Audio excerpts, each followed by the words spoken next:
पहला प्रश्न, हिंदी भाषा भारतीयों का प्रतिशत लगभग कितना है? मतलब हमारे भारत में कितने प्रतिशत लोग हिंदी बोलते हैं? तो ऑप्शन देखते हैं। Option A 50%, B 40%, C 45%, D 55%। दोस्तों हमारे चैनल पर पहली बार होंगे तो चैनल को सब्सक्राइब करिएगा, वीडियो अच्छी लगे तो लाइक करिएगा, फेसबुक पेज पर देख रहे हैं तो पेज को फॉलो करना ना भूलिएगा। तो चलिए उत्तर देखते हैं। उत्तर बी 40%। बाकी दूसरी भाषाएं बोली जाती है, 40% हमारे भारत में हिंदी बोली जाती है। तो चलते हैं दूसरे प्रश्न की ओर। तो दूसरा प्रश्न, भारतीय भाषाओं में हिंदी के बाद विश्व की कौन सी भाषा अधिकतम बोली जाती है? तो चलिए ऑप्शन जान लेते हैं। Option A Malayalam, B Tamil, C Telugu, D Bangla. तो जिसका सही उत्तर होगा डी बांग्ला। दोस्तों हमारे भारत में भी बांग्ला बोली जाती है, बांग्लादेश में भी बांग्ला बोली जाती है, इसलिए यहाँ विश्व की कौन सी भाषा लिखी गई है, इसीलिए यही उल्लेख किया गया है। तो चलते हैं तीसरे प्रश्न की ओर। तो तीसरा प्रश्न, गोवा की स्वीकृत राजभाषा क्या है? तो चलिए ऑप्शन जान लेते हैं। Option A Konkani, B Gujarati, C Marathi, D पुर्तगाली। जिसका सही उत्तर होगा ए कोंकणी।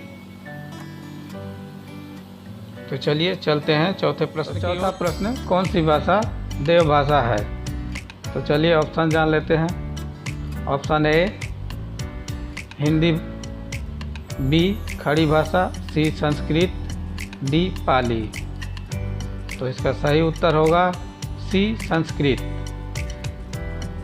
तो चलिए चलते हैं पांचवें प्रश्न की ओर। पांचवा प्रश्न, भारत का प्राचीन भाषा क्या है?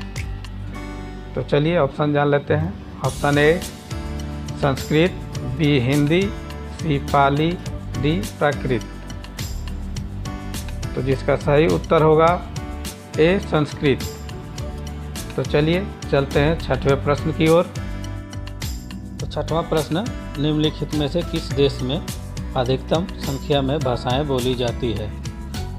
तो चलिए ऑप्शन जान लेते हैं। सबसे ज़्यादा भाषा किस देश में बोली जाती है? तो ऑप्शन ए है Britain, B USA, C France, D Bharat. जिसका सही उत्तर होगा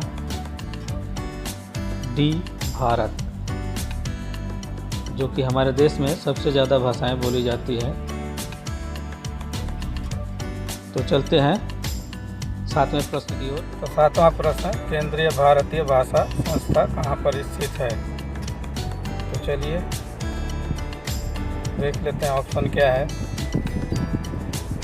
option A Hyderabad, B Mysore, C Varanasi, D Ujjain.